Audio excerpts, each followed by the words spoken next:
What if one of the most quoted Beatitudes, "Blessed are those who mourn," holds a secret that's been overlooked for centuries?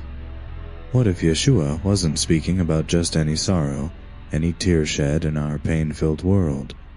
Imagine, for a moment, that he encoded a profound message, a specific call to a unique kind of soul, a sorrow that echoes the very first innocent cry of humanity. This isn't just about mourning. It's about an identity. We've all heard these words. Many of us have found comfort in them during times of loss. But have you ever felt a deeper, perhaps unsettling question beneath the surface? Is all mourning equal in the eyes of the divine? Today, we embark on a journey to unveil a lost meaning, a powerful truth hidden in plain sight within the original spoken words of Yahshua. Our thesis is this: the Hebrew term hamet ablim, ha mit abelim, traditionally the mourners, carries a profound coded reference to Hevel, Abel, or Abel, the first righteous man to suffer unjustly. Yahshua, we propose, was speaking of those who are like Abel. The value? This understanding could radically shift your perception of suffering, righteousness, and divine consolation. It could unlock a new layer of meaning in scriptures you thought you knew. Consider the dawn of humanity, Adam and Eva, new to a perfect world, then a son, Hevel. Imagine his birth. What hopes did they have? Now, picture their unimaginable grief at his murder, the first death, the first injustice. Scholars tell us Hevel means vapor, breath, ephemeral. But does it make sense for parents to name a child fleeting? Or did the name Hevel become synonymous with the fleeting nature of innocent life because of his fate?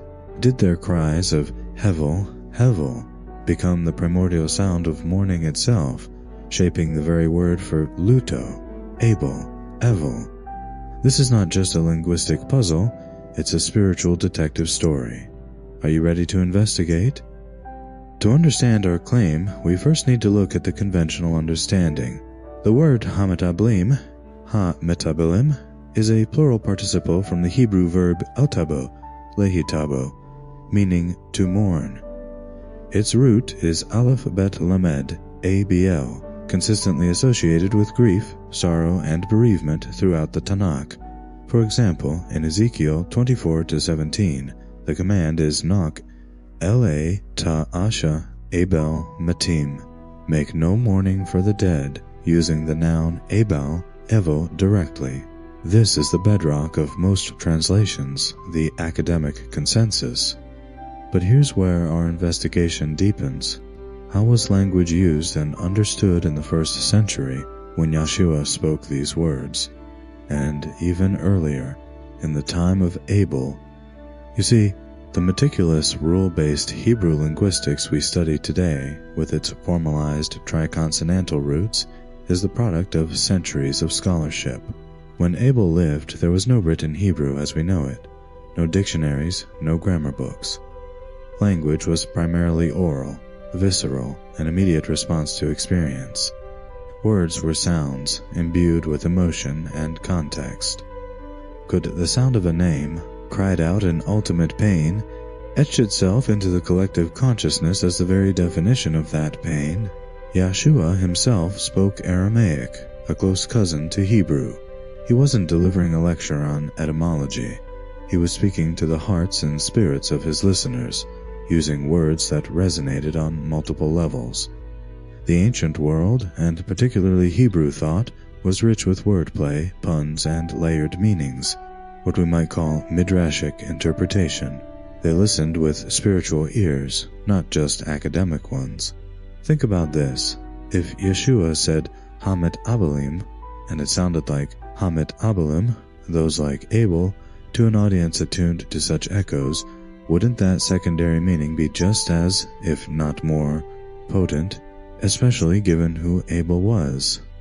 This isn't to discard the primary meaning of mourning, but to suggest a profound intentional underscoring, a divine code perhaps.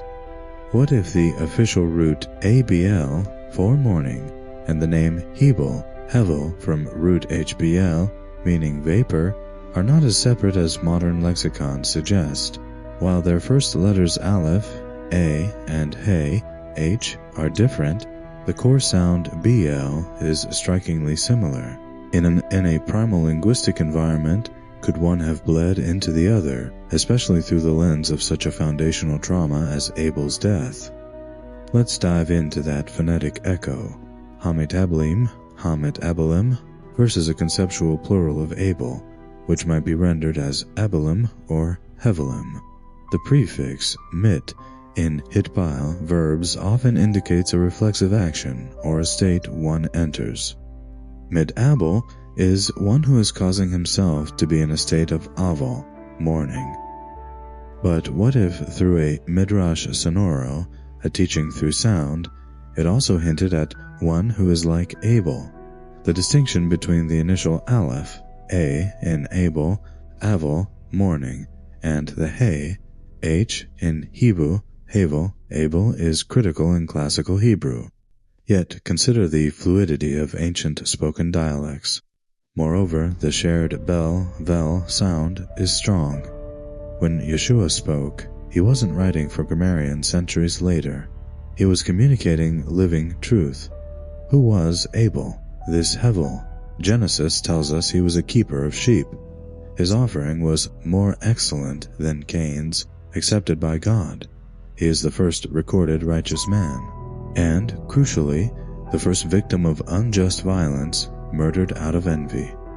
His blood, Genesis says, cried out from the ground, a silent testimony that reached God. He himself speaks no recorded words in the Torah. His life is a silent testament to righteousness, and his death a silent testament to injustice.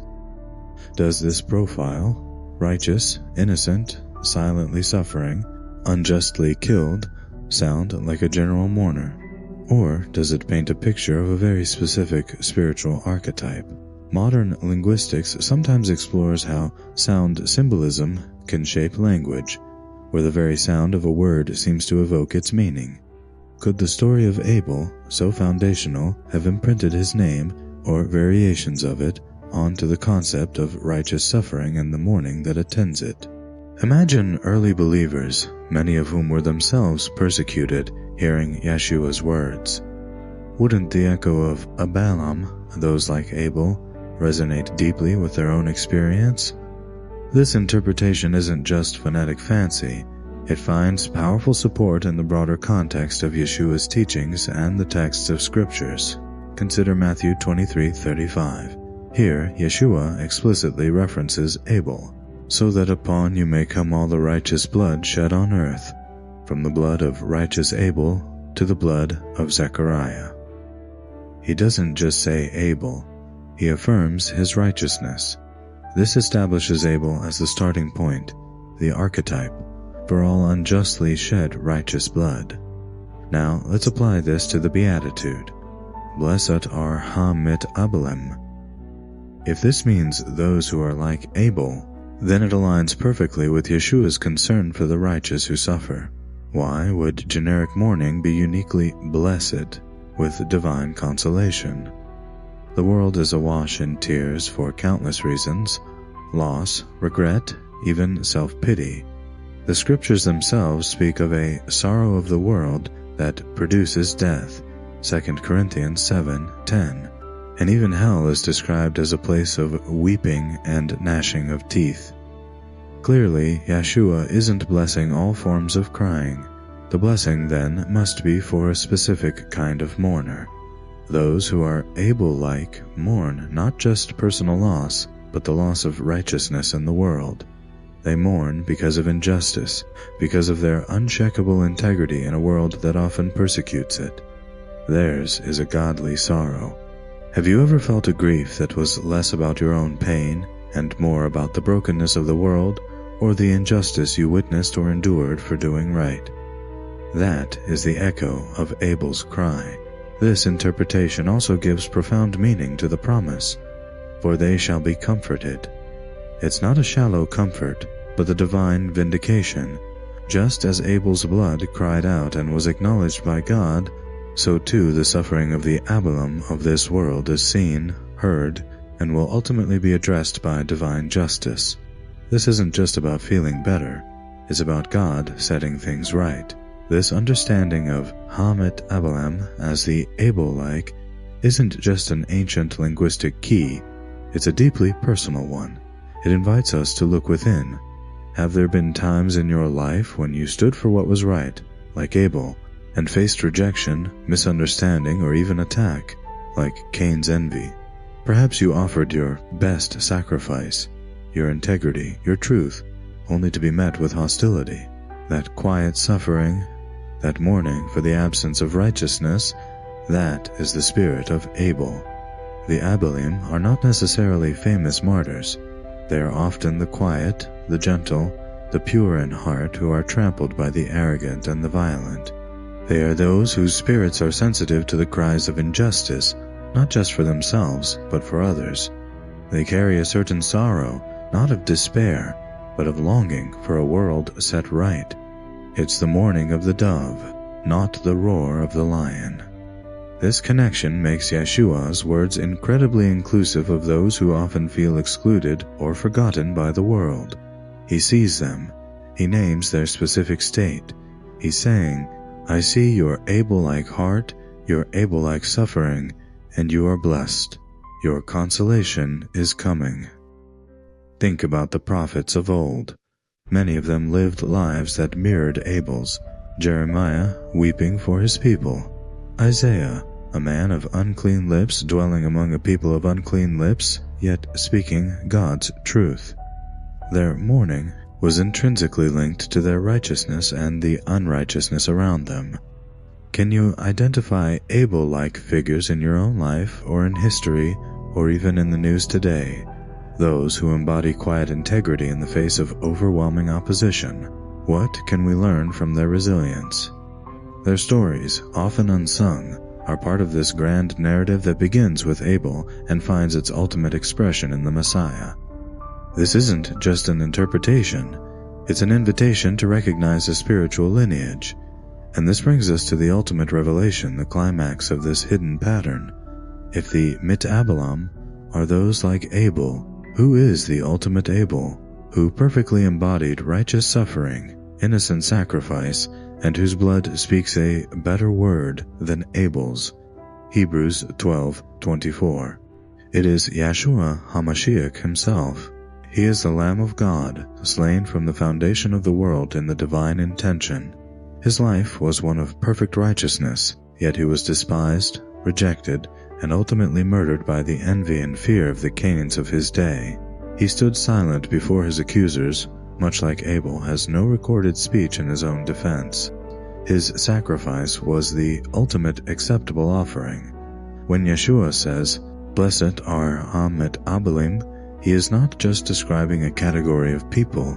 He is, in a profound way, describing himself and those who would follow in his path of righteous suffering. He is calling to those who share his spirit, his willingness to be an Abel in a world still rife with the spirit of Cain. The consolation promised is not merely an end to tears, but participation in his victory, his resurrection, his vindication. It's the assurance that just as God acknowledged Abel's righteous blood, and just as God raised Yahshua from the dead, he will also vindicate all who suffer for righteousness' sake.